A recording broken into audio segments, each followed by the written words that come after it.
Kaixo arratsaldeon. Kutxa Fundazioaren izenean ongi etorri gaurko hitzaldi honetara. Europako Espazio Agentziaren ExoMars programaren arduradun zientifikoa den Jorge Bagok emango duen hitzaldi honetara, alegia Buscando la vida en Marte con el rover Rosalind Franklin. Eta gurekin dugu ere bai, Jorge Bagoz gain gero aurkeztuko dizuegula, atzo gurean kristalen inguruan eta beste gauza askoren inguruan hizketan aritu zitzaigun Juan Manuel García Ruiz, eta gurekin aurkeztuko du saioa, eta hitzaldiaren ondoren izango dugun solasaldi edo kolokioare berak gidatuko du Jorge Bagorekin batera. Buenas tardes, bienvenidas y bienvenidos a esta sesión en nombre de Kutxa Fundazioa. Bienvenidos a esta charla de Buscando la vida en Marte con el rover Rosalind Franklin, que correrá a cargo de Jorge Bago, que es el responsable científico del programa ExoMars de la ESA. Y tenemos con nosotros también, quienes estuvisteis ayer ya os sonará, a Juan Manuel García Ruiz. Él estuvo hablándonos ayer de cristales gigantes, del origen de la vida y de muchas cosas más. Bueno, pues estará con nosotros en la presentación y después charlando en el coloquio con Jorge Bago. Es un placer, una vez más, colaborar con DIPC en este tipo de actos y tener aquí en Kutxa Fundazioa Kluba pues eventos científicos o charlas científicas de este tipo. Eta atzo esaten genuen bezala, gizarte konprometituago bateranzko eraldaketa egiteko asmoz, jakin mina eta espiritu kritikoa pizten lagundu nahi dugu Kutxa Fundaziotik, eta ezagutza zientifikoa funtsezkoa da misio honetan. Batez ere gizartearen erronka ekosozialei erantzuteko etorkizunari begira eta etorkizunari batez ere optimismoz begiratzeko asmoz. Eta eraldatzen misio honetan, atzo genion bezala, indarrak batzea ezinbestekoa da, eta bide horretan, helburu amankomun horretan, DIPC eta Kutxa Fundazioa bide lagun gara horrelako saioak eta beste hainbat ekitaldi zientifiko antolatzen. Beraz, eskerrik asko DIPC-ri ere bai. Eta gaurkoan zentratuta, azkar asko, gizakia zerura begiratzen hasi zen momentutik esan dezakegu hor goian, zer dagoen ezagutzeko gogoa izan dugula, eta hortxe hasi zela espazioa esploratzen edo esplorazio espaziala, ez da? Gure jakinmin horretan, gure planetatik haratago zer dagoen ezagutu nahi izan dugu, bizirik ote dagoen ere bai, eta hori da erronka handienetakoa. Eta erronka horri erantzuna emateko edo, hementxe dugu gaurko saioa, horren helburu da, Rosalind Franklin roverra bidali nahi duen esako ExoMars programa hau. Atzo, esan dugun bezala, gure lurrazalaren azpian zer dagoen aztertzen saiatu ginen, gaurko bidaiaren helburua edo ExoMarsen helburua izango da Marteren azpian zer dagoen. Así que eskerrik asko, muchas gracias Jorge, que está ahí detrás y enseguida saldrá, y gracias Juan Manuel, y te doy la palabra. Muchísimas gracias. Buenas tardes, bienvenidos a todos a este acto de divulgación científica. La divulgación científica yo creo que es algo absolutamente fundamental en la sociedad actual. Por una parte, yo creo que es una obligación que tenemos los científicos de contarle de una forma que se entienda a los ciudadanos en qué gastamos el dinero de los impuestos, ¿no? Y por otra parte es importantísimo también para fomentar las vocaciones científicas, para crear pues entre la juventud, transmitir que merece la pena dedicarse a la ciencia, de que es una actividad maravillosa. Y también yo creo que es muy importante para crear pues una cultura ciudadana basada en la ciencia, que hoy en día, sin la ciencia no se entendería, ¿no? En ese sentido, la institución, yo soy, como ha dicho, profesor de la Fundación Ikerbasque en el Donostia International Physics Center, y desde nuestra institución queremos agradecer a la Fundación Kutxa todo el apoyo que nos da para desarrollar estas actividades que son maravillosas, como la que vais a tener la ocasión de disfrutar hoy aquí, ¿no? Hoy vamos a tener el lujo de oír a la persona que está dirigiendo una de las misiones más ambiciosas, con mayores retos científicos y tecnológicos que hoy en día se están generando en la ciencia. Y es el poner un rover en la superficie de Marte y recibir información desde allí con la idea de saber no solo una información fundamental para conocer el origen de la vida, porque este rover va a ir a un tiempo, hace 4.000 millones de años, en los cuales no tenemos rocas en la Tierra. Entonces va a visitar un escenario que es absolutamente desconocido, pero importantísimo para nosotros, ¿no?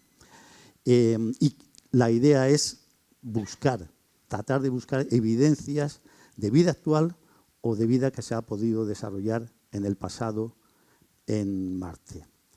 Ya veréis que el diseño es fantástico y yo estoy convencido de que si hay vida o ha habido vida, se va a encontrar, la vamos a encontrar. Y para contárnoslo, pues tenemos al jefe de la misión, es decir, a la persona que realmente dirige un equipo internacional de 400 científicos, entre los cuales estamos trabajadores del DIPC, científicos del DIPC. Es una persona que nació en Argentina, en Buenos Aires, se crió en Rosario, estudió en el Instituto Tecnológico de Buenos Aires, fundamentalmente en ingeniería, y después, posteriormente, desarrolló una tesis doctoral en Cornell, desarrollando problemas de física aplicada y de plasma y de física espacial. Tiene una formación fantástica, yo lo conozco desde hace muchos años, es un placer hablar con él y trabajar con él.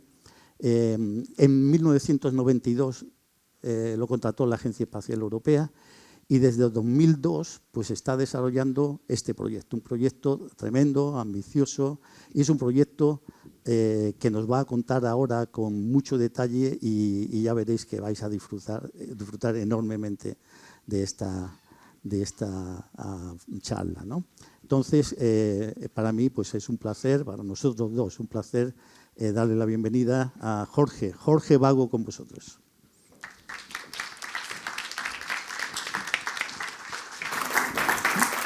Muchas gracias, Juanma. Muy buenas tardes.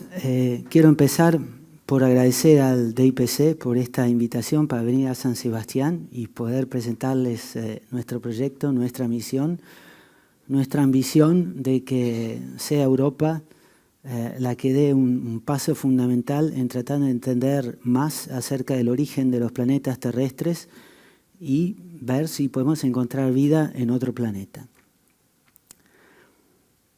Es interesante también que el lenguaje de trabajo de este tipo de cosas es siempre el inglés. Entonces, para mí es siempre un desafío, incluso si el español es mi lengua madre, hacer este tipo de presentaciones en castellano. Así que si por ahí me trabo, denme un segundo que voy a encontrar la palabra justa. Bueno, a ver. Cuando la gente trata de estudiar el origen de la vida, en realidad hay dos corrientes fundamentales. La primera es tratar de ir desde el presente hacia el pasado, es decir, empezar con la microbiología, lo que sabemos de los microorganismos que existen en la Tierra, usar también la química y todas las nuevas herramientas que la ingeniería genética nos da para tratar de descubrir cuáles son los elementos fundamentales y sobre todo los más antiguos que pueden haber sido importantes para lo que puede haber sido el primer ancestro de lo que fue la vida en la Tierra. La otra manera de hacer este estudio es ir desde el pasado remoto hacia el presente. Es decir, tratar de estudiar cómo se formó el sistema solar, cómo se formaron los planetas terrestres. Y por planetas terrestres entiendo Venus, la Tierra y Marte, que se formaron en la misma región interna del sistema solar a partir de los mismos ladrillos constructivos, digamos. En este caso las herramientas son fundamentalmente física y química, pero lo que es muy importante es, en el medio de todo esto, está la geología, que fue fundamental para el origen de los primeros microorganismos, porque es el lugar en donde el mundo mineral y el mundo químico prebiótico se dan la mano, porque para que aparecieran las primeras protocélulas, creemos que los minerales han jugado un papel fundamental. Bueno, si miramos, vamos a hacer el método de la izquierda y vamos a empezar por lo que fue el origen de los planetas terrestres. El proceso de acreción o de formación de los planetas empezó cuando objetos relativamente pequeños, y estamos hablando de metros a decenas de metros, empezaron a encontrarse en esta nube primordial y en algunos casos se destruían, en otros casos venían lanzados hacia el exterior del sistema solar y en muchos casos se pegaban. Una vez que los objetos empezaron a volverse cada vez más grandes, su posibilidad de enfocar gravitacionalmente el material que llegaba se hacía cada vez más importante. Es decir, cuando el objeto es grande, la gravedad es más fuerte y los choques liberan mucha más energía. En las últimas instancias de la formación de embriones planetarios, el bombardeo meteorítico fue tan importante, tan violento, que en realidad los planetas eran enormes bolas o esferas de magma. Y una vez que todo eso estaba derretido, podía empezar lo que llama el proceso de sedimentación, es decir, los materiales más pesados como el hierro, el níquel y los elementos radiactivos se hundían y iban a formar lo que eventualmente eran los núcleos de los planetas, mientras que los más livianos, como los silicatos, formaban parte del manto y eventualmente de la corteza. Incluso una vez que se terminaron de formar los planetas, y con esto lo que quiero decir es, una vez que el planeta era ya una entidad, el bombardeo meteorítico continuó por varios millones de años. Es decir, los planetas seguían siendo fundamentalmente esferas de minerales fundidos. Y el proceso de solidificación, una vez que empezaban a enfriarse, procedía desde el interior hacia afuera.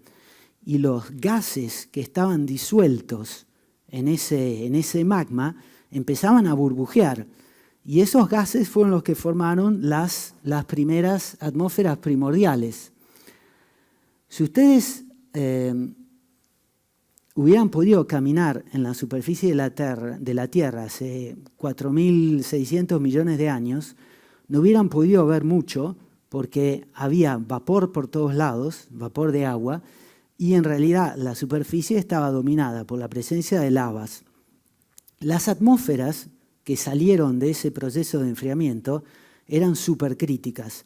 Tenían una presión de 100 bars, quiere decir 100 veces o 200 veces más de la que tiene la atmósfera hoy.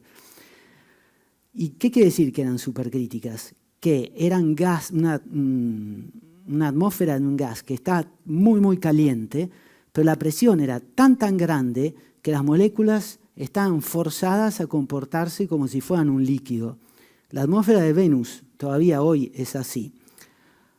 A medida que estas atmósferas se fueron enfriando, perdiendo calor hacia el espacio, llegó un momento en el cual la temperatura de las atmósferas cruzó lo que se llama el punto crítico del agua.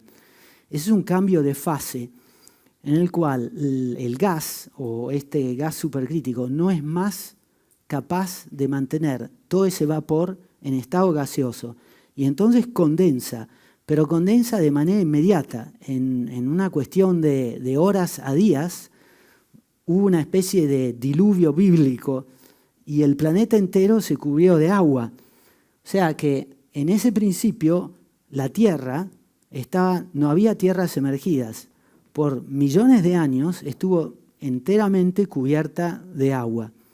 Y este proceso empezó primero en Marte, porque estaba más lejos del Sol, después en la Tierra y a lo mejor en Venus. En Venus no estamos muy seguros porque está muy cerca del Sol y probablemente estaba más caliente. Pero de todas maneras, es importante esto porque este océano global, que al principio era muy caliente porque la atmósfera todavía tenía una presión como de 100 bars y se comportaba como una olla a presión. Entonces era capaz de mantener este océano por encima de 100 grados que seguía líquido. Y se fue enfriando de a poco. De a poco también empezaron a aparecer las primeras tierras emergidas, que no eran continentes como lo que pensamos hoy, sino más bien arcos volcánicos, como son las islas de Hawái. Eran pequeños picos de formaciones que salían de debajo del agua. Si tratamos de poner todo esto en un diagrama, que es lo que ven aquí, empezamos, para empezar, abajo está el tiempo, pero no es desde el pasado hasta hoy, es desde la formación del sistema solar hace 4.600 millones de años hasta 3.500 millones de años, que es los primeros 1.000 millones de años. Estos son los fósiles de vida más antiguos que hemos recuperado en la Tierra. De más de 3.500 millones de años no tenemos, porque la Tierra tiene el proceso de placas tectónicas, lo cual permite que se muevan los continentes. Y hay partes de nuestra corteza que van en se hunden y vienen cocinadas a varios cientos de grados, y otras partes que emergen, por ejemplo en las dorsales del Océano Atlántico. Y eso quiere decir que las rocas muy antiguas han sido cocinadas, por decir así, y entonces no tenemos acceso a microfósiles en buen estado de conservación en nuestro planeta. Eso es importante y vamos a volver a eso un poquito más tarde. Y aquí vemos los distintos estadios. El primero es la esfera de magma, que aquí está con esta franja roja. Después tenemos las atmósferas primordiales y la condensación de los océanos globales, que están indicados por esta forma celeste. Más tarde aparecieron las primeras tierras emergidas. Esta línea vertical que he puesto aquí, a 4.400 millones de años, está puesta un poco a dedo, y es para indicar que desde el momento en el cual la temperatura del océano fue suficientemente baja, digamos por debajo de 70 grados, como para que los procesos, los resultados de reacciones de química orgánica prebiótica no se destruyeran, que quedaran estables, podemos decir que ahí se abrió la puerta para lo que sería el origen de la vida en la Tierra. No sabemos exactamente cuándo pasó, pero podemos decir que en este caso esta barra azul indica que desde ese momento hasta el presente las condiciones en la superficie de nuestro planeta han sido buenas para la aparición de la vida o para que la vida se mantenga. Una cosa muy importante es que los planetas seguían calientes desde el punto de vista de energía interna, y entonces había todavía un gran volcanismo y actividad hidrotermal, mucho más de lo que hay ahora. Nosotros tenemos todavía nueva corteza y corteza continental que se forma en las dorsales de los océanos, pero en el pasado había mucho más. Esto es la Tierra. El caso de Marte es un poquito más complicado. Nosotros sabemos que Marte tuvo condiciones muy parecidas a la de la Tierra al inicio, pero alrededor de unos 3.800 millones de años atrás algo pasó. En un tiempo relativamente breve, alrededor de 100 millones de años, Marte perdió su campo magnético, perdió una gran parte de su atmósfera y se transformó en lo que es hoy un desierto frío. Gran parte del agua que en el pasado corría en su superficie se fue o fue secuestrada en forma de hielo bajo la superficie. Eso quiere decir que en el caso de Marte, la ventana que tenemos para ir a buscar trazas de vida es mucho más corta y empieza más o menos al mismo tiempo que en la Tierra, pero se corta alrededor de 3.800 millones de años atrás. Quiere decir que si queremos proyectar una misión para buscar trazas de vida en Marte, tenemos que hacer un viaje en el tiempo hacia este periodo que está indicado por esta barra azul. Esta pequeña película que viene ahora muestra cómo puede haber sido la superficie de Marte hace 4.000 millones de años. En realidad tiene algunas cosas que no están bien. Le falta hielo y le faltan más volcanes. A medida que el film avanza, nosotros nos movemos con el tiempo, así que van a ver que al inicio los cielos se parecen mucho al de la Tierra, hay mucho basalto, que es un mineral de origen volcánico, agua, y nos vamos a ir moviendo hacia una condición más seca, en la cual la atmósfera se va a transformar lentamente en lo que es hoy, que tiene un color salmón debido a la gran cantidad de polvo que hay en la atmósfera marciana. Aquí ya ven que el paisaje se está secando mucho.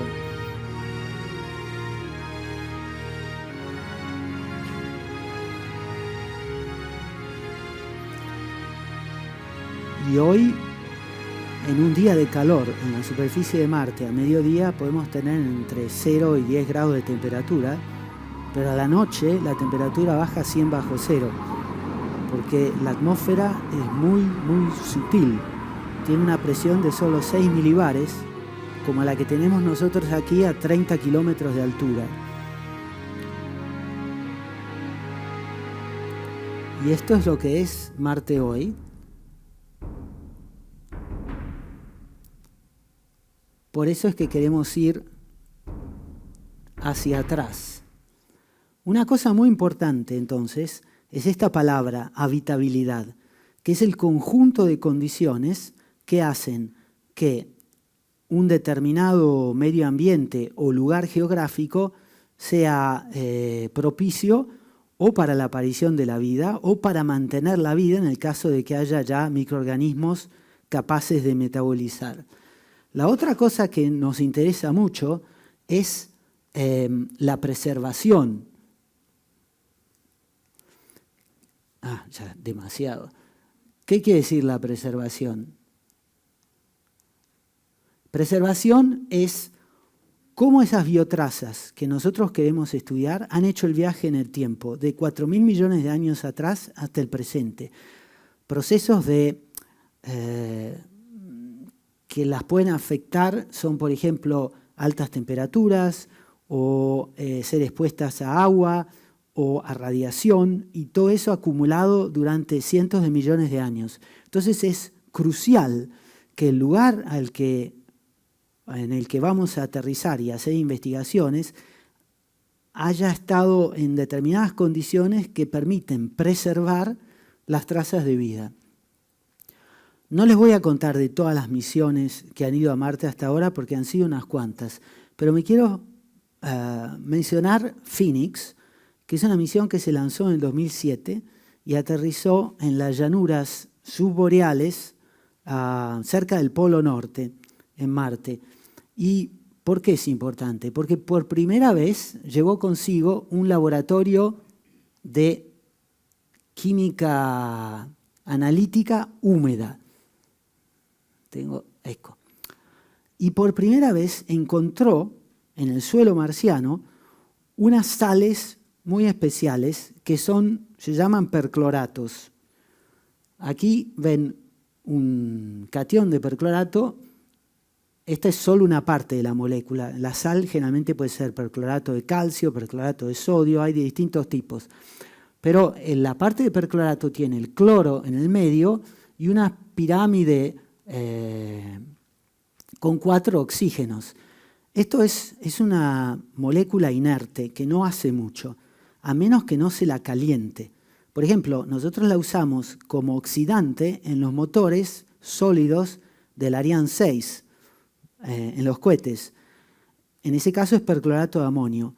Cuando se calienta, se libera esos oxígenos y son 4 vectores de oxidación muy importantes. Esta misión tenía un sistema para buscar moléculas orgánicas y se dieron cuenta que no había, en realidad no las veían, y buscaban de la misma manera que han buscado misiones anteriores. Cuando vieron que estaban estos percloratos, los científicos se fueron a ver los resultados de las misiones Viking de los años 70, que habían encontrado moléculas de clorometano y diclorometano. En su época pensaban que habían sido resultados de los detergentes que habían usado para limpiar la nave espacial. Pero en realidad, ¿qué es lo que pasa?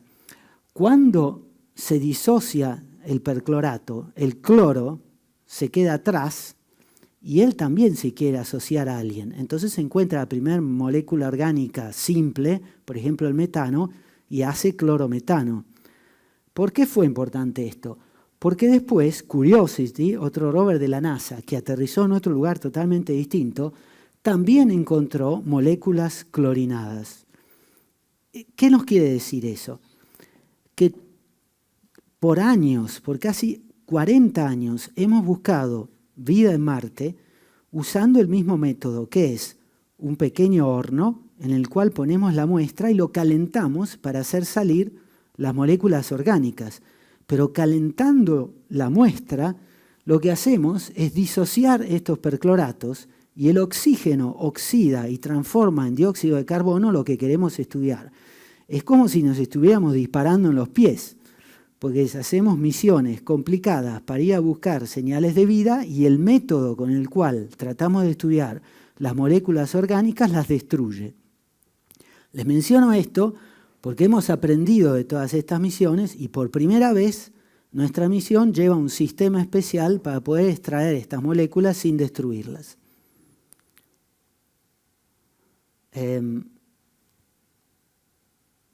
Ok, ExoMars tiene como objetivo buscar trazas de vida, en realidad pasadas. Lo que pasa es que si hubiera vida presente, los instrumentos también la descubrirían muy fácilmente.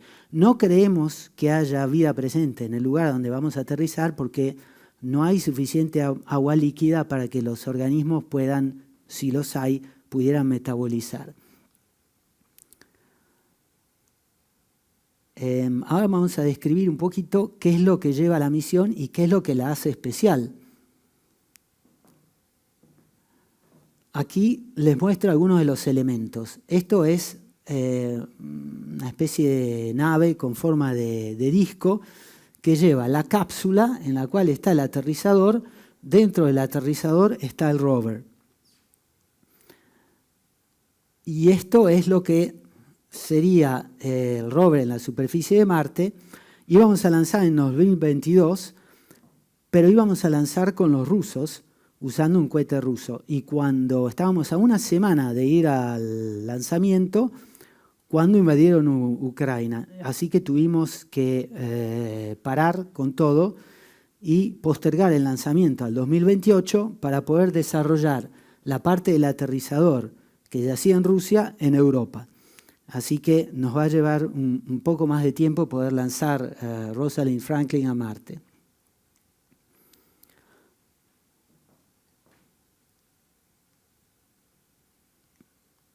Bueno, la primera cosa que distingue esta misión con respecto a todas las demás es el acceso bajo la superficie. Lo más hondo que se ha excavado en Marte es 15 centímetros. ¿Y por qué es importante? Como les mencioné, la atmósfera es muy sutil. Entonces, la luz ultravioleta penetra la atmósfera, porque no hay ozono, y destruye cualquier cosa que esté expuesta en la superficie. Tengo problemas. Bueno, la otra cosa es que se forman oxidantes, que son el producto de fotoquímica debido a la luz ultravioleta, que también penetran bajo el suelo. Y finalmente la cosa que nos molesta más es la radiación ionizante del centro de la galaxia y de las tempestas solares. vienen partículas de alta energía que penetran la atmósfera y penetran incluso en el suelo. Y a lo largo de cientos de millones de años, lentamente destruyen, cortan los grupos funcionales de las moléculas orgánicas que querríamos estudiar. Entonces, lo que tiene de especial Rosalind Franklin es que tenemos un taladro capaz de penetrar a 2 metros bajo la superficie que nos permite recoger pequeñas muestras, como ven aquí, y usar todo el material geológico por encima de la muestra como una especie de escudo contra los efectos de la radiación ionizante. Aquí vemos, esto no es Rosalind Franklin, se llama Amalia este rover, es el rover número 2 que tenemos para hacer ensayos. Y aquí ven cómo el taladro se levanta y gira para poder pasar la muestra a una pequeña mano que sale de esta ventana que el rover tiene en la parte de adelante. Esto que ven en blanco es un radiador térmico. Se ven los cepillos de bronce para limpiar la punta del taladro. El taladro tiene una cámara para recoger la muestra y un pistón que la empuja hacia afuera. Así que ahora van a ver cómo la muestra cae en esta especie de cuchara que después se retrae y lleva la muestra al interior del rover, donde está el laboratorio analítico que se usa para analizar las muestras. La otra cosa que tenemos que es importante son los nuevos instrumentos. Aquí ven, hay 8. Tenemos cámaras, espectrómetros, microscopios, un radar para ver bajo la superficie y los 3 instrumentos en laboratorio de química analítica, que los vamos a ver en un segundo. Ahora les muestro un pequeño film donde, antes que eso, una cosa importante de los instrumentos. Nosotros vamos desde la escala panorámica, es decir, decenas de metros, lo que uno ve con sus ojos, hasta la escala molecular. Entonces es muy importante que todas las medidas, desde el punto de vista de escala, estén, digamos, anidadas. O sea, cuando tomo una medida, la próxima es un pequeño submundo en la que tomamos antes. Entonces cada vez me voy focalizando más a dimensiones cada vez más chicas. Aquí se ve un pequeño film en el cual vamos a ver cómo se mueve el rover. Este rover tiene alguna serie de cosas que son distintas. Acá nos estamos acercando a un sistema de vestigios de un sistema hidrotermal, donde se ven viejas chimeneas hidrotermales erosionadas, y lo que vemos es que el rover es capaz de caminar como un insecto. Cuando tenemos que movernos en superficies no consolidadas, por ejemplo una duna, podemos pasar de usar las ruedas como ruedas normales a usar las rodillas del rover para movernos en manera casi como un escarabajo. Eso nos da muchísima más tracción en el terreno. Aquí ven las imágenes de las cámaras a gran ángulo, y estas son imágenes de la cámara de alta resolución, que es como un objetivo de 300 milímetros, que nos permite acercarnos hacia distintas cosas que queremos poder estudiar. La otra cosa que tiene este rover, que es nueva, que los otros rovers no tienen, es capaz de girar las 6 ruedas. Eso nos permite movernos lo que llamamos de estilo cangrejo. Es decir, cuando tenemos que tomar fotos de algo como esta formación, que lateralmente es extensa, en lugar de tener que ir para adelante y para atrás, podemos girar las 6 ruedas y dar un pantallazo panorámico, que lo van a ver en un segundo. De esa manera el rover es capaz de construir un mosaico de la formación, donde se toman imágenes una detrás de otra.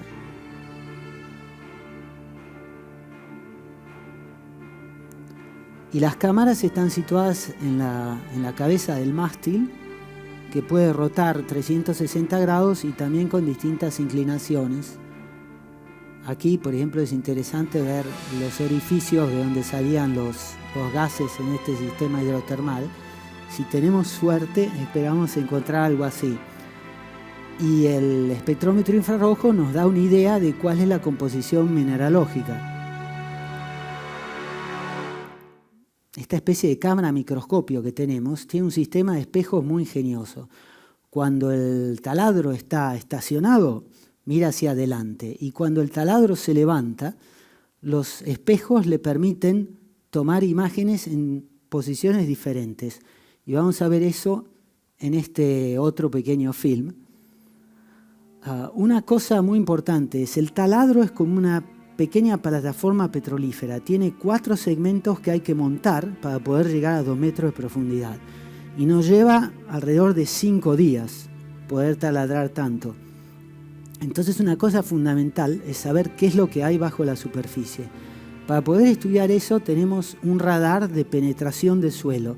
Estas 2 antenas que ven aquí nos permiten lanzar ondas electromagnéticas hacia el suelo, estudiar los ecos y construir un diagrama de 3 dimensiones de lo que tenemos bajo el rover, con una precisión de alrededor de 2 centímetros verticales.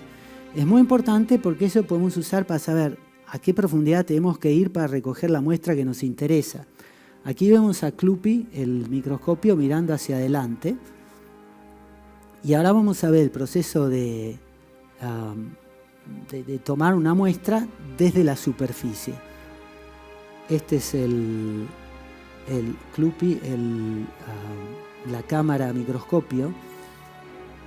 Y aquí ven cómo gira el taladro. Esta es PanCam, la cámara que está mirando con su ojo derecho hacia abajo. Y con Clupy podemos tomar fotos de dónde es que vamos a taladrar. Esto se los estoy mostrando a una velocidad bastante más acelerada de lo que sucede realmente. A medida que el taladro hace su trabajo, desde el agujero empiezan a salir estas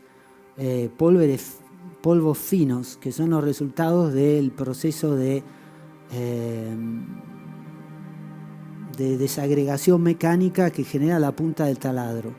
Y se forma esta pequeña montaña en la base que es interesante porque nos permite estudiar qué es lo que sale de adentro del agujero. Este de nuevo es Clupy, acá ven el taladro y es el nivel de magnificación que tenemos con este tipo de imágenes. Una vez que la muestra está en la punta del taladro, se retrae desarmando de vuelta todo el taladro y se pasa la muestra a la mano que habíamos visto antes. Pero antes de poder analizarla, es fundamental que tomemos imágenes, que es lo que vamos a ver ahora. Entre otras cosas, aquí cuando hicimos este film, insistimos en que la muestra cayera a gravedad marciana, así que van a ver que cae más despacito que en la Tierra. Este es lo que se usa para calibrar los colores de la cámara, y aquí está el microscopio. Ahí hemos bajado la muestra.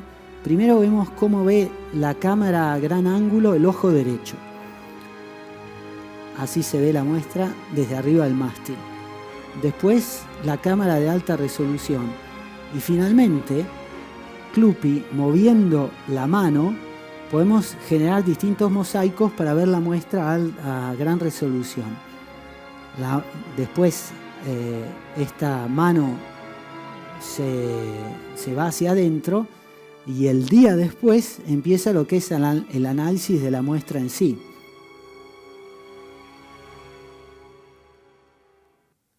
Le mencioné el taladro. El taladro es una máquina súper complicada y, como si no fuera bastante complejidad, tiene también un espectrómetro infrarrojo adentro que es capaz de mandar luz hacia afuera por una ventana de zafiro. Entonces, a medida que taladramos, nos permite estudiar la mineralogía de lo que hay en el agujero del taladro. Ahora vamos a ver cómo es el proceso de de cómo se toma una muestra vista desde bajo la superficie. Entonces aquí ven los elementos del taladro. Hay un carrusel que tiene la punta y los 3 elementos de extensión y un mandril motorizado que toma uno de los elementos y baja, y mientras baja gira. Y aquí comienza a descender la punta. En realidad la velocidad de penetración es entre 10 micras por minuto y 1 milímetro por minuto. Es muy, muy, muy lento. En realidad por día podemos hacer alrededor de 50 centímetros. Por eso nos lleva tanto tiempo. Y eso es para evitar que se nos atasque el taladro. Entonces, de a poco vamos yendo hacia abajo. Aquí ven la punta. Una vez que llegamos a la profundidad a la cual queremos recoger la muestra, este pistón central empieza a retraerse, mientras que el resto del taladro sigue avanzando. Entonces, la parte externa del taladro empieza a fabricar la muestra, porque a medida que la punta avanza, el pistón se retrae. Y entonces ven cómo se forma la muestra aquí adelante. Al final, esta cuchara se cierra y la muestra queda aprisionada en lo que es esta cámara que tiene el taladro. Y eso se retrae.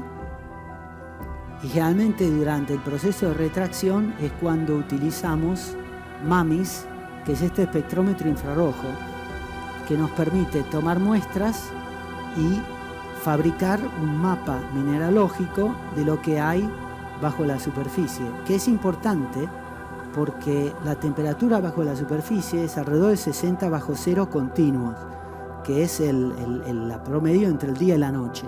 Entonces, cuando sacamos la muestra, en realidad la estamos llevando a un medio mucho más caliente y sobre todo adentro del laboratorio. Entonces es importante tomar una medida bajo la superficie con la que le podemos comparar con lo que vamos a estudiar después. Bueno, seguimos nuestro viaje de lo que le pasa a la muestra adentro del rover. La primera cosa que hacemos es triturar la muestra, y eso se hace temprano en la mañana cuando la temperatura dentro del rover es baja, unos 40 bajo cero. Y después el primer instrumento que examina la muestra se llama Micro Omega, y es una cámara muy especial que toma no fotos realmente, sino forma lo que se llama un hipercubo. Cada uno de los píxeles de esta cámara no es solo rojo, verde y azul, sino que es rojo, verde y azul y 320 pasos espectrales en el infrarrojo. Y después el rover tiene inteligencia artificial adentro y es capaz de analizar los espectros de absorción de banda de cada uno de esos píxeles y hacer una clasificación de cuál es la composición mineralógica de los granos minerales después del proceso de trituración. Y los más interesantes los usamos para mover a esta bandeja donde están las muestras bajo los instrumentos que usan láseres. Entonces está el Raman Spectrometer del profesor Fernando Rull, que está aquí con nosotros hoy, y este nuevo sistema para extraer moléculas orgánicas que usa un láser ultravioleta, que es el instrumento MOMA, que también tiene hornos como las otras misiones, que nos permiten comparar los resultados que vamos a tomar nosotros con los resultados de misiones anteriores. Pero lo que es fundamental es que este nuevo sistema para extraer moléculas orgánicas con el láser ultravioleta no martiriza a los percloratos. O sea, podemos lanzar los pulsos láser, los percloratos no se disocian y las moléculas orgánicas salen y pueden ser estudiadas en el instrumento. Una cosa que es interesante, hay moléculas orgánicas en el espacio que no son vida y generalmente tienen una distribución continua. De las más chiquitas hay muchas y de las más grandes hay menos. Y la distribución es continua porque son los mismos átomos de carbono, hidrógeno, etcétera, que debido a los procesos de radiación y luz ultravioleta, se mueven en manera más o menos aleatorias y forman más o menos cualquier compuesto posible. Mientras que la vida no es así. La vida genera nada más que lo que se necesita. Entonces, lo que nosotros nos esperamos como primer traza de vida importante es encontrar familias especializadas de compuestos orgánicos. Pero claro, si hubo vida en Marte, ¿quién sabe qué moléculas se utilizaron? Así que no nos podemos dar el lujo de buscar los mismos tipos de moléculas que usa la vida en la Tierra. Entonces necesitamos hacer una búsqueda a gran espectro.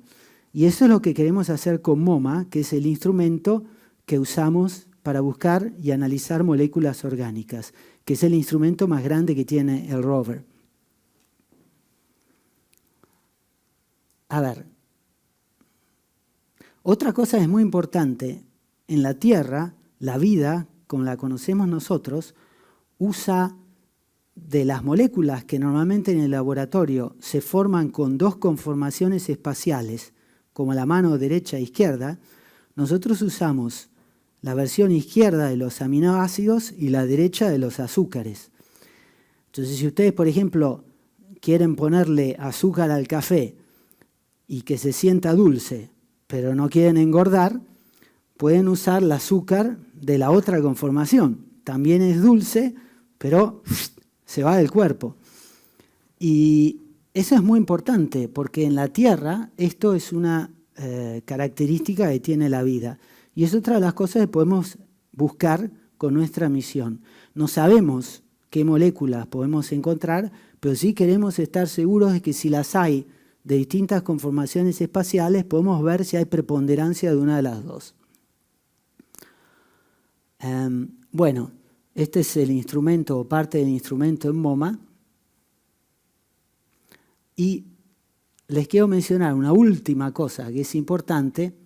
Bueno, para los que estén con más interés en aprender más de la misión, está en inglés, pero esta publicación es abierta, es de esta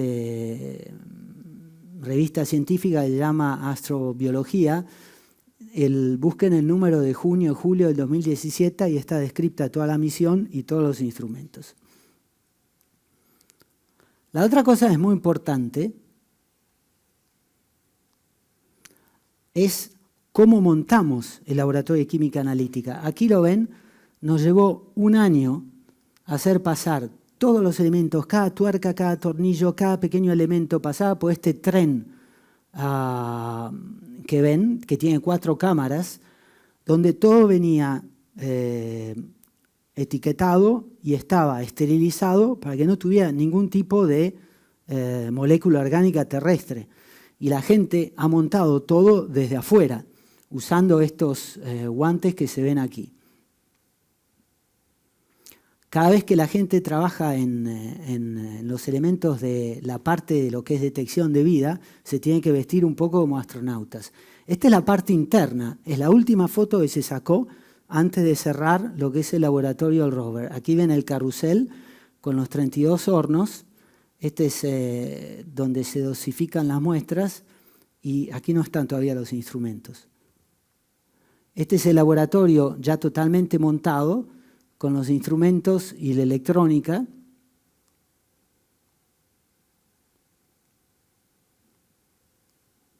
En esta pequeña película se ve cómo se montó el laboratorio de química analítica en el cuerpo del rover. Esto fue tomado en Inglaterra hace unos 4 años. El módulo de servicio ya estaba instalado, que es esta parte en plateado, y el cuerpo del rover está hecho todo en fibra de carbono con un depósito de oro del lado de afuera de 24 quilates por razones térmicas.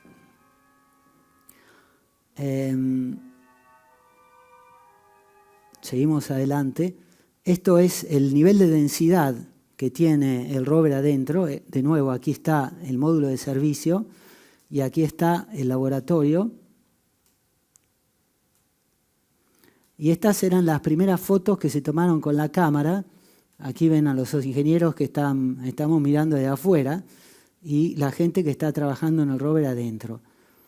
Esta otra imagen es cuando calibramos, por primera vez el radar, que había que elevar el rover unos 3 metros sobre una superficie metálica para poder disparar los ecos y ver que todo funcionara bien. Acá ven la cámara que está plegada hacia atrás.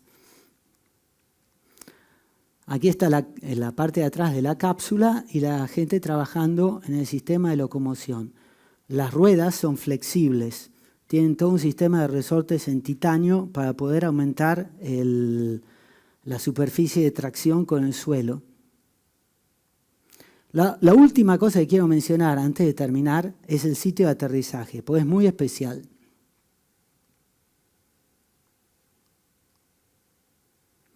Esta es la banda de latitud en la cual podemos aterrizar en Marte. Y esto es lo que se llama un mapa topográfico. En rojo están las superficies más altas y en azul las más bajas.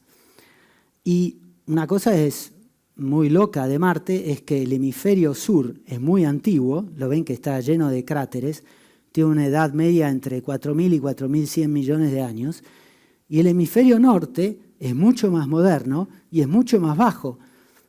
Si ustedes caminaran hasta el borde de aquí, la parte azul está 5.000 metros más abajo que la parte que está en amarillo y en rojo. Y nosotros necesitamos suficiente atmósfera para que los paracaídas puedan funcionar. Es decir, que queremos ir a una parte antigua, pero en las partes altas no podemos aterrizar. Así que tuvimos que buscar un pedacito de Marte que fuera antiguo, es decir, con muchos cráteres, pero que fuera bajo. Y esta es la zona de aterrizaje, que es una zona muy especial porque tiene estas manchas rojas que ven, son enormes extensiones de filosilicatos, que son minerales con contenidos de arcilla. Y las arcillas son muy interesantes porque se forman cuando material volcánico entra en contacto con agua y a lo largo de tiempo se van transformando ese material volcánico en arcillas. Y estas arcillas que vemos ahí forman enormes tortas de casi 200 metros de sección con finas láminas de un metro más o menos de espesor, que son como los troncos de un árbol donde ven los anillos. Cada una de esas láminas es un momento en el cual hubo deposición y alteración por agua.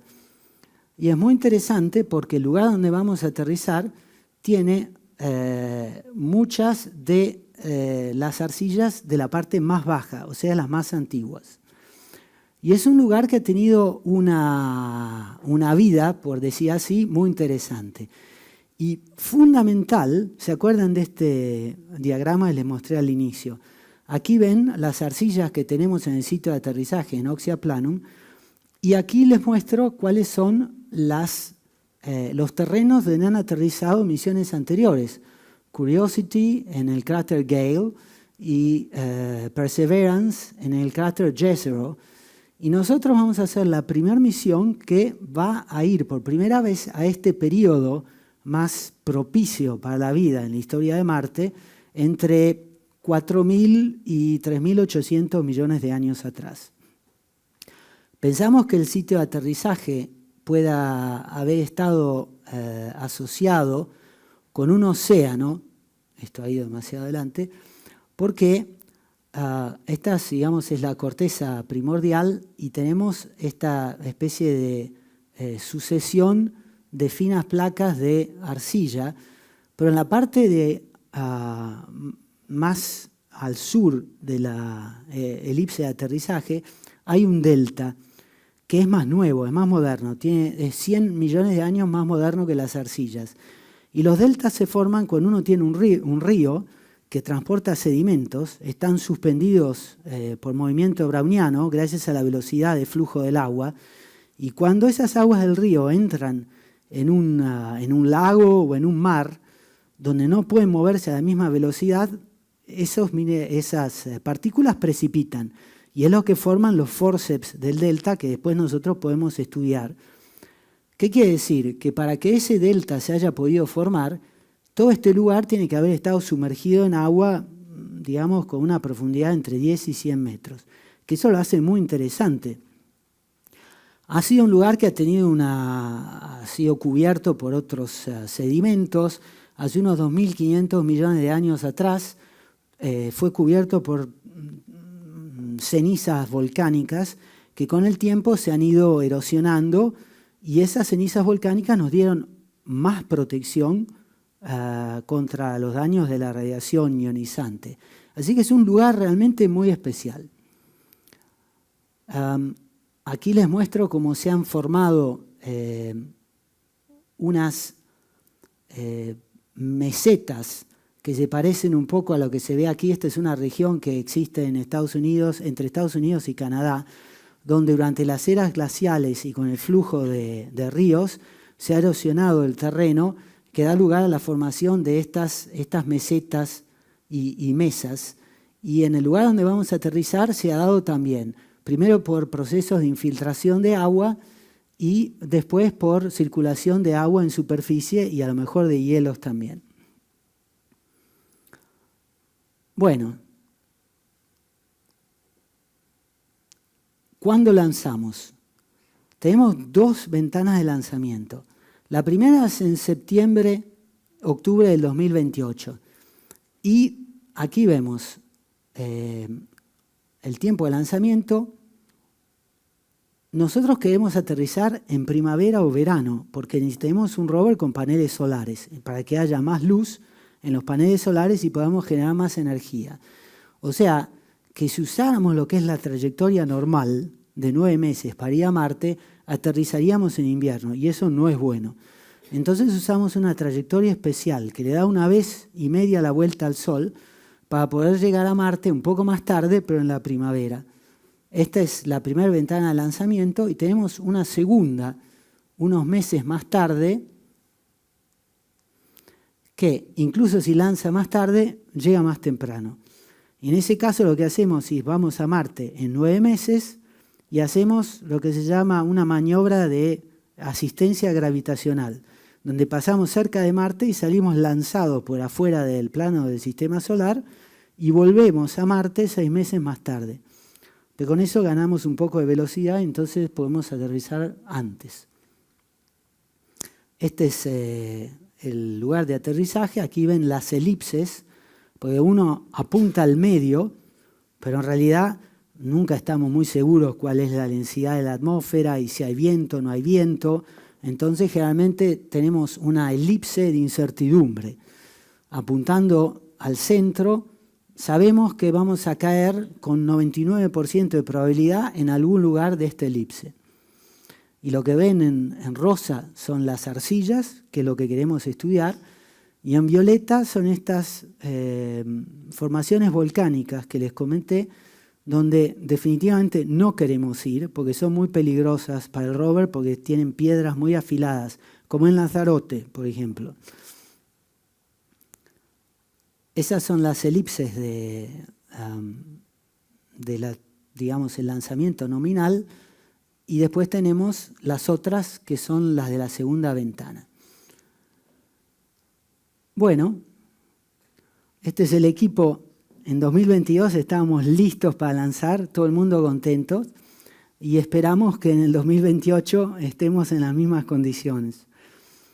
Entonces, para terminar, la misión, pese a todas sus vicisitudes, sigue siendo muy interesante desde el punto de vista científico. Vamos a hacer un viaje atrás en el tiempo a una época que no ha sido jamás explorada en el sistema solar y a una época única también para tratar de entender el origen de la vida en nuestro planeta, porque rocas de esta antigüedad no existen en la Tierra. Tenemos la oportunidad de estudiarlas en Marte. Segundo este es el lugar más antiguo que conocemos en Marte, donde ha habido interacción de grandes masas de agua con lo que eran los minerales de la corteza primordial. De nuevo, fundamental para tratar de entender cuál fue el origen y la mineralogía de los planetas terrestres en su inicio. vamos a hacer la primera misión que va a investigar esta tercera dimensión de Marte, la profundidad. Porque en lugar de los 10 primeros centímetros donde la radiación ionizante hace más daños, vamos a poder penetrar hasta 2 metros de profundidad y recuperar material en un estado excelente de preservación. La otra cosa es que llevamos instrumentos nuevos para tratar de hacer el mejor examen mineralógico y de material orgánico hecho hasta hoy. Y finalmente estoy convencido de que vamos a aprender muchísimo con respecto a lo que es la química orgánica en los planetas terrestres y quizás a lo mejor aprendamos algo con respecto a la transición de los procesos de química prebiótica a los primeros pasos o estadios de lo que puede haber sido una vida primitiva. No sé si vamos a encontrar trazas de vida en Marte, pero sí creo que con esta misión nos hemos puesto en las mejores condiciones posibles para tratar de daros una respuesta. Gracias.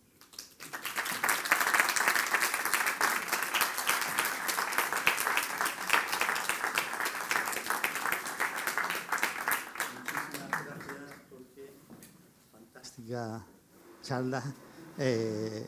¿Estás ansioso de que ya salga la misión o qué? Y sí, por supuesto.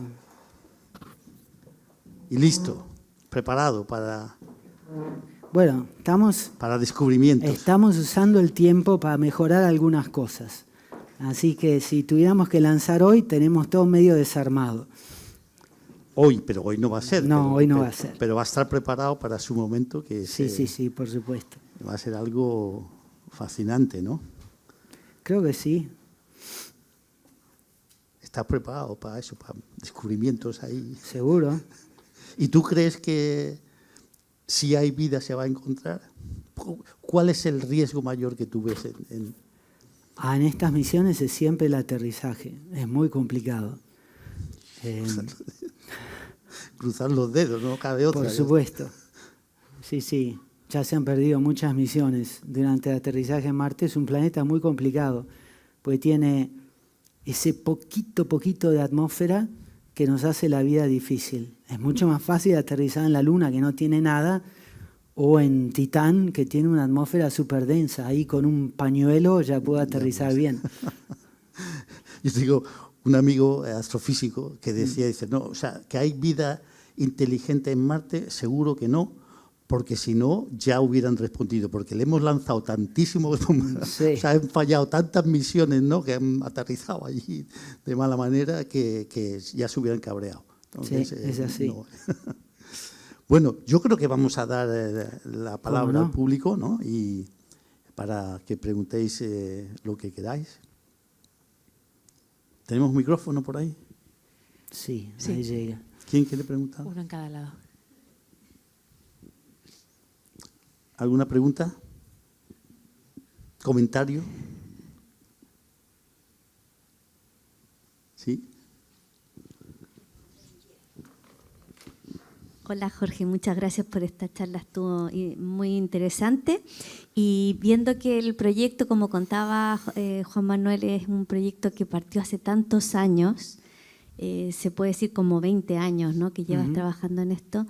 ¿En qué momento dejan de actualizar el proyecto? Porque me imagino que desde la tecnología que teníamos hace 20 años a la que tenemos hoy, y la tecnología que incluso podemos llegar a tener el año antes de que se lance el proyecto, evoluciona tan rápido. ¿En qué momento se toman decisiones o se corta o se deja de hacer un upgrade al sistema? En realidad, la única cosa que se vuelve vieja son los componentes electrónicos, porque ahí es donde está el gran progreso. Nosotros usamos, por ejemplo, la computadora usa un microprocesador que debe tener 20 años ya.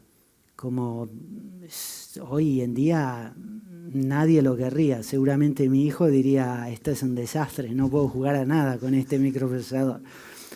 Pero bueno, la industria aeroespacial es muy conservadora. La cosa principal, las cosas tienen que funcionar. Y entonces los componentes que usamos nosotros son todos que pueden funcionar en altos rangos de temperatura y de radiación. Entonces, por ejemplo, a 70 o 100 grados siguen funcionando, a 40 bajo cero siguen funcionando, en radiación también. Entonces hay que aceptar que ciertas cosas son más lentas y menos performantes de lo que se podría hacer usando componentes comerciales. Hay una nueva corriente que es tratar de mezclar las dos cosas, o sea, tratar de asegurarse que cierta electrónica sea blindada y que funciona sí o sí, y poner cosas más osadas, con más alta resolución, que a lo mejor si se rompen no es tan fundamental, pero que si funcionan nos pueden dar cosas interesantes. Por ejemplo, algunas de las cámaras que vamos a poner en el sistema de aterrizaje para tomar fotos del paracaídas durante el descenso son comerciales. Y bueno, y si no tenemos la foto no pasa nada. Pero esto es todo a prueba de balas, lo más que hemos podido. Aquí hay otra pregunta. Hola, hola, sí, aquí. Hola. Quería preguntarles desde dónde partirá la misión y en qué cohete se lanzará. Y luego también a ver qué esperanza de vida tiene. O sea, si a partir, una vez acabe el invierno, o sea, una vez llegue el invierno ya se acaba o puede seguir más de un año. Gracias. Muy bien. Bueno, el cohete va a salir de Cape Kennedy en Estados Unidos y tiene que ser un cohete americano y no europeo porque las pastillas de plutonio que llevamos son americanas. Y como es material radioactivo, los americanos exigen que se lance desde Estados Unidos con un cohete americano. El cohete todavía no ha sido elegido, pero como están las cosas, yo creo que va a ser un Falcon Heavy de SpaceX, porque es el que está más avanzado, ha hecho ya unas cuantas misiones, y para poder lanzar material radiactivo se necesita que haya habido un cierto número de misiones con suceso. Los otros dos candidatos, que son el Vulcan de United Launcher Alliance y New Glenn de Blue Origin, han hecho un solo lanzamiento. Y con respecto a la duración de la vida, nosotros de la misión, cuando firmamos el contrato con la industria, firmamos por lo que se llama la misión nominal. Y la misión nominal en este caso es de unos 7 meses. Es importante porque eso condiciona el precio de la misión, porque las compañías tienen que testear los componentes y los mecanismos entre 5 y 10 veces lo que es la duración de la misión nominal. O sea, si yo le digo 7 meses, ellos tienen que probar que funciona por 10 veces ese tiempo. Es decir, la misión es de 7 meses. Después de esos 7 meses vamos a ir, si todo funciona bien, lo que se llama una extended mission, que es una extensión de misión. Y durante el invierno va a haber menos energía, pero eso no quiere decir que el rover se muere. Vamos a tener que estacionarlo en algún lugar interesante con los paneles solares inclinados hacia el sol y ver cómo funciona el nivel de energía en las baterías. Si todavía se carga bastante bien, podemos hacer un poquito de ciencia, y si no, esperamos a que llegue la primavera. ¿Alguna pregunta más? Muy buenas, Jorge, gracias por la charla. Mi pregunta es, lo interesante que habéis hecho es construir un laboratorio que pueda analizar muestras in situ en Marte. ¿Hay ideas de tratar de traer las muestras a la Tierra? Entiendo que con los laboratorios que tenemos aquí, este análisis podría incluso ser bastante más revelador, ¿no? ¿Hay planes en la ESA o se han planteado misiones para traer muestras de vuelta aquí y poder analizarlas? Sí. Nosotros estamos trabajando con NASA para hacer una misión para traer muestras de vuelta a la Tierra, pero son las muestras que el rover Perseverance está tomando ahora en la superficie en el cráter Jezero. Pero no son muestras tomadas en profundidad, son muestras tomadas en superficie. O sea, desde el punto de vista de geología, mineralogía, para poder hacer datación de depósitos, van a ser excelentes. Pero desde el punto de vista de química orgánica, esta es la misión. Si encontramos algo interesante, puede ser que esto catalice una segunda misión para traer muestras de Marte. Pero la que estamos estudiando ahora son solo muestras de superficie. Y no se puede plantear que ExoMar coja muestra de profundidad y las deja allí para que después vuelva. Podría, pero se van a arruinar, porque van a estar en superficie ciclando temperatura alta y baja y siendo expuestas a radiación, quizá por cuántos años antes de que vaya alguien a recogerlas. Mejor dejarlas bajo la superficie, que ahí están bien y contentas. Y cuando vaya a ExoMar, o sea, Rosalind Franklin a Marte, ¿va a haber otros rovers por allí? Estados Unidos no está planteando nada, digamos, entre Perseverance y Mars Sample Return estamos solamente nosotros. Los chinos quieren ir con su propia misión para traer muestras en el 28. Pero no sé a dónde van a ir o qué es lo que están mirando. Estaban muy contentos con el lugar donde pusieron su rover en la misión que acaban de hacer. Puede ser que quieran volver ahí. ¿Que quieran volver? No se conoce. No sé a dónde tienen planeado ir. O sea que habrá dos rovers. Bueno, sí, a lo mejor. Quizás a lo mejor sigue funcionando el Perseverance, sí. Y Curiosity también están dando muy bien todavía. Porque los rovers americanos son mucho más grandes y tienen una pila nuclear enorme. Y el plutonio, no sé, por lo menos 100 años funciona bien. Así que tienen pila para rato. ¿Y nosotros?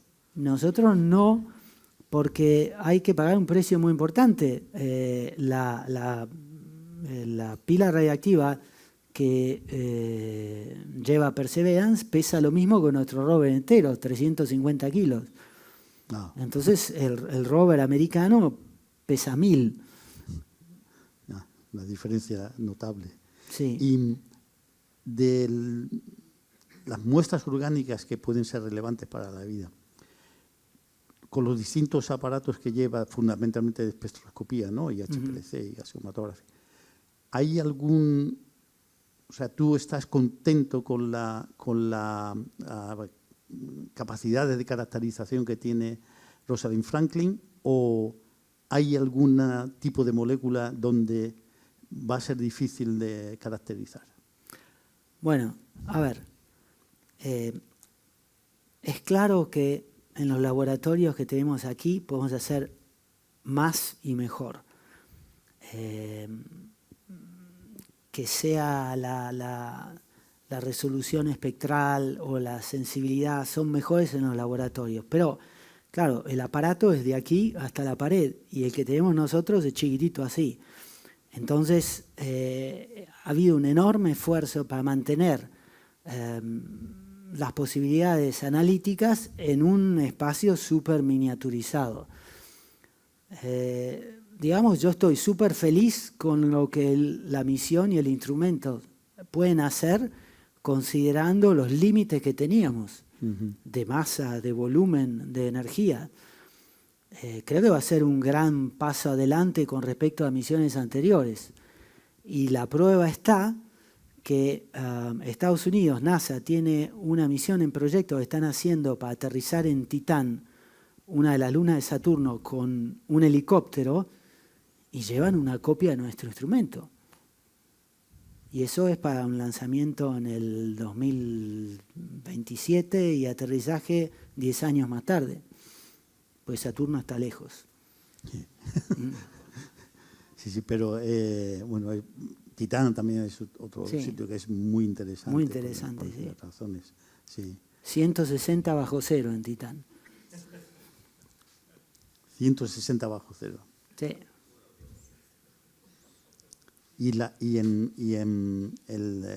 Cuando el rover esté, porque una de las a mí me parece fantástico esa decisión, que no sé cuándo la tomasteis, de ir a lo que es el Jadeano aquí, a los primeros 500 millones de años. Yo creo que eso también, independientemente de si se encuentra restos de vida en Marte, yo creo que la información que vamos a sacar de un periodo donde aquí no hay nada, no tenemos nada que observar, va a ser fantástico. Espero que sí. ¿Estás también contento, porque sobre eso hay polémica, ¿no? ¿Estás también contento con la caracterización orgánica, de materia orgánica?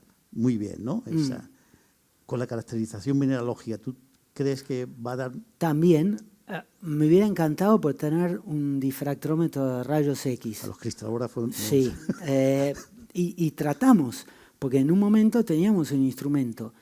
Lo que pasa es que no teníamos el espacio para usar uno que funciona como Kemin en Curiosity, que usa una lámpara, como cuando uno va al dentista a hacerse una radiografía de las muelas. Tiene una lámpara que emite rayos X. No nos podíamos dar el lujo, así que tratamos de hacerlo con usando un emisor radioactivo que disparaba a un blanco de cobre y el cobre emitía los fotones de rayos X. El problema es que el flujo de fotones era talmente bajo que tardaba días en poder tomar una medida y al final nos convencimos de que era poco práctico y lo tuvimos que sacar. A mí me hubiera encantado tener un difractómetro de rayos X. Sí, ¿verdad? Sí. Pero bueno, tenemos infrarrojos y Raman. Geniales, sí, muy bien. Dos tipos de diagnósticos muy complementarios, muy bien. ¿Más preguntas del público? Hola, gracias por la ponencia. Hay una cosa que yo no estoy muy seguro de si la he entendido bien. Según he entendido, básicamente los indicadores en los que podríais basaros para poder decir o hipotetizar que lo que habéis encontrado puede ser compatible con formas de vida pasadas son la distribución discreta de las moléculas orgánicas, ¿no? Y el hecho de que haya presentaciones levógiras y destrógiras, ¿no?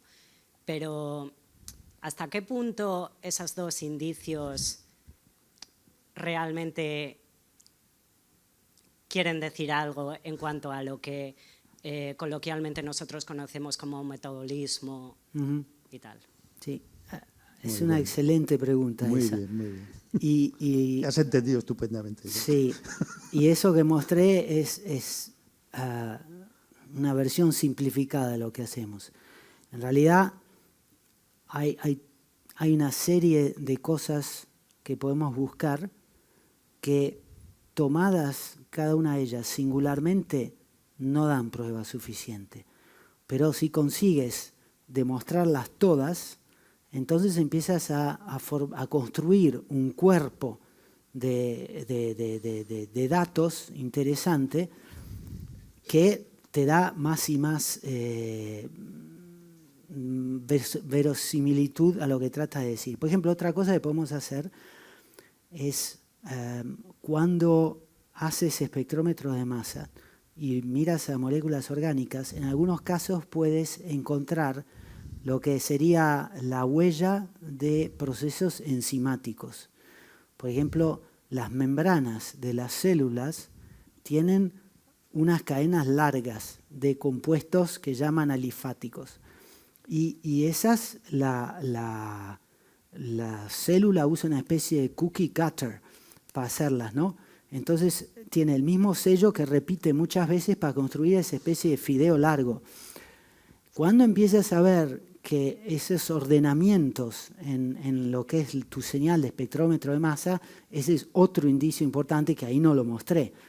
También está los tipos de moléculas y si puedes tratar de entender si pueden haber tenido algún tipo de función. La distribución que tienen, el hecho de si tienen quiralidad o no. Otra cosa que también es importante es la información asociada que viene del análisis mineralógico. Es decir, si yo encuentro con distintas muestras, pues es otra cosa muy importante, hay que poder repetir lo que es la observación. Si vemos que el lugar de donde tomamos las muestras es es un lugar que tenía condiciones que nosotros podemos pensar pueden haber sido buenas para el desarrollo o mantener la vida, eso te da otro indicio más. Es claro que al final son indicios y singularmente no son bastantes para convencer a nadie. Tenemos que ver un poco si tenemos suerte también. Cuánto nos podemos acercar a poder decir algo que sea creíble. Yo creo que vamos a tardar un par de años antes de decir algo. Si vamos a hacer agujeros enseguida.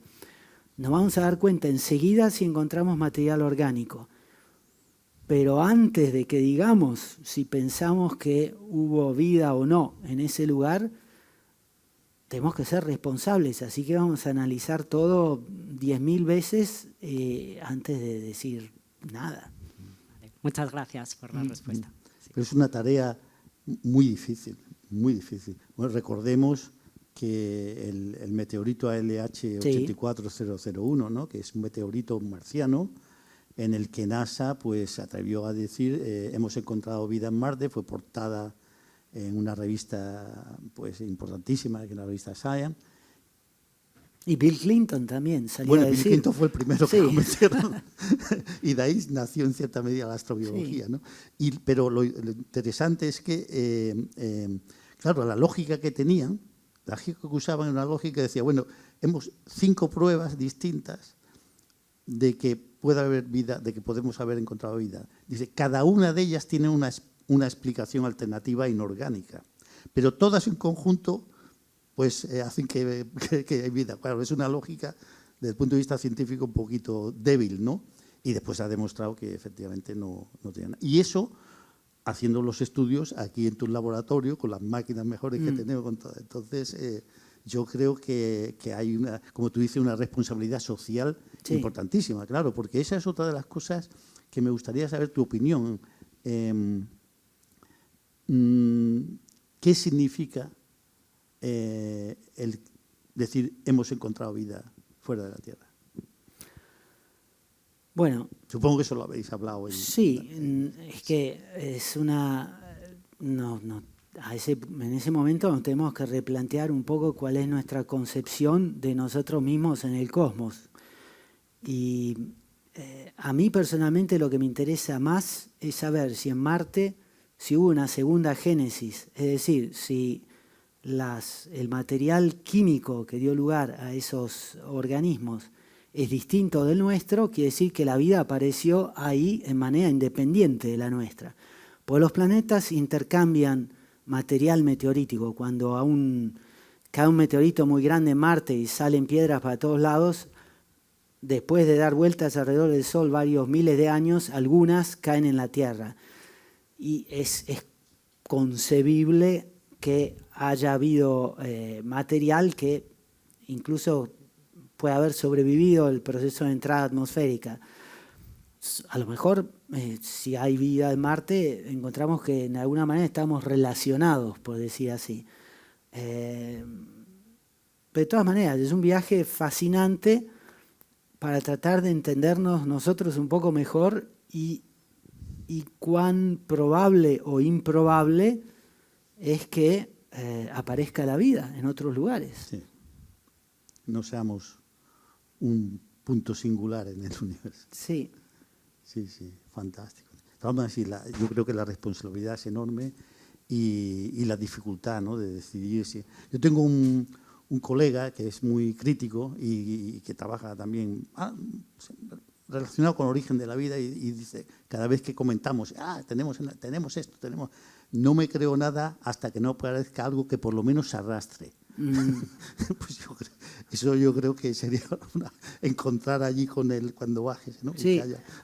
Eso sería, pero claro, eso es muy complicado, muy complicado. ¿Más preguntas? A mí me gustaría un poco conocer en qué consiste la colaboración del DIPC con ExoMars, en qué estáis trabajando juntos. Perdón, que me gustaría conocer un poco más en qué estáis trabajando juntos, ¿no? En plan de la colaboración del DIPC con ExoMars. Bueno, en el DIPC estamos trabajando temas de autoorganización mineral y origen de la vida, y yo pues tengo la suerte de ser el científico interdisciplinar del proyecto ExoMar, ¿no? Entonces, tenemos digamos, como objetivo, como misión dentro del proyecto en trabajar para conocer muy bien las posibilidades de detectar vida de lo que no es. Entonces, pues estamos trabajando en esa interfase, ¿no? O sea, digamos que la diferencia hoy en día, podemos decir que la diferencia entre lo que es vida y lo que es no vida es menos clara que nunca, menos nítida que nunca, ¿no? Eso, por un lado, puede ser un problema, por otro lado, es algo fascinante. Eso quiere decir que no hay un muro entre la vida y la no vida, sino que al revés, que lo que tenemos que crear son allanar, ¿no? Y crear caminos en esa frontera difusa y investigarla en detalle. Eso es lo que estamos haciendo. Y la posición esta de científico interdisciplinar no soy yo solo, sino es un grupo de colegas, de científicos de distintos países, y tenemos un proyecto ahora mismo financiado por la Agencia Espacial Europea, en el que está trabajando Christian Geneway, en el que estamos colaborando con distintos científicos para emular las condiciones de Marte y tratar de explicar cómo se generan también y qué se puede generar, qué se puede esperar en síntesis orgánica en Marte. Eso es lo que estamos trabajando. Y bueno, está atento, ¿no?, a todo lo que están haciendo todos este grupo de 400 científicos que dirige Jorge, ¿no? Bueno, yo no dirijo, digamos que coordina un poco. Coordina. Los científicos hacen lo que quieren, pero tratamos de destilar lo que hacen cada uno de los grupos para tomar cosas que pueden servir para la misión. Eso también es una cosa que me llama la atención, o sea, que tengo una curiosidad. Es decir, realmente hay mucho conflicto entre porque claro, ideas sobre controvertidas, ¿no?, sobre temas, hay muchas hoy en día. ¿Por qué? Pues porque no conocemos bien de lo que estamos hablando, de lo que estamos tratando de hacer. Entonces, ¿se lleva bien la coordinación del proyecto ExoMar o...? Yo diría que el grupo científico, desde el punto de vista de personalidades, es una de las mejores misiones en las que he trabajado. Todo el mundo se lleva bien, es gente dulce, diría, en general. No fue siempre así. O sea, hace unos 15 años, cuando estábamos viendo qué instrumentos iban a quedar adentro del rover y cuáles no, ahí sí que saltaban las chispas. Sí, pero una vez que... Yo creo que más que los científicos, las agencias espaciales detrás. No, los científicos también. Sí. Sí. Una vez que se asentó lo que es la composición de la carga útil del rover, ahí nos llevamos todos de maravilla. Sí. Una vez que dice no hay vuelta atrás, sí, ya no... Pero en general no hay... No hay grandes conflictos. Hay divergencia de opiniones con simpatía, digamos. Sí. Porque en NASA sí que sabemos que en estas misiones anteriores, sobre todo a la hora de interpretar los resultados, pues, bueno, en Viking no digamos, ¿no? O sea, sí, la primera de Viking aquello fue realmente una pelea, sí, ¿no? sí. Sobre qué decir de lo que habían encontrado en Marte, ¿no? Sí. No esperas que eso ocurra en ExoMar. Yo espero que no. Parte de lo que queremos hacer es prepararnos para no entrar en una situación así. ¿Y cómo lo hacemos? Queremos empezar a analizar muestras terrestres de lugares que tienen algunas condiciones parecidas a lo que esperamos encontrar en Marte, usando el mismo sistema de instrumentos, el mismo tipo de mediciones y el mismo método para evaluar si hay señales de vida o no. La diferencia ¿cuál es? Que estamos usando muestras de cosas que conocemos. En algunos casos sabemos sí que hay microorganismos en las muestras. Y lo que debemos hacer es, bueno, hagamos como si no supiéramos nada. Usemos los mismos instrumentos, el mismo método que vamos a usar en la misión y tratemos de ver qué es lo que podemos encontrar. Y decir si esta misma muestra la hubiéramos analizado con Rosalind Franklin en la misión, ¿podríamos decir que encontramos vida o no? Es bastante... Hay que ser humildes, porque muchas veces cuando sabemos ya un montón de cosas de la muestra y los analizamos con el instrumento de la misión, decimos, la verdad es que no podríamos. Con esta muestra no estaríamos en condiciones. Entonces, esa muestra no estaríamos en condiciones de decir que encontramos vida, incluso si sabemos que la hay.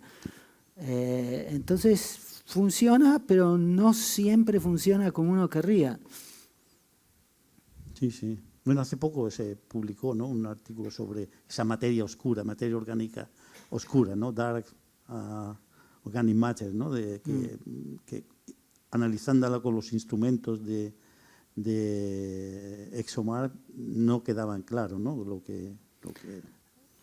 Sí, ha habido algunos papers atrevidos, digamos, porque...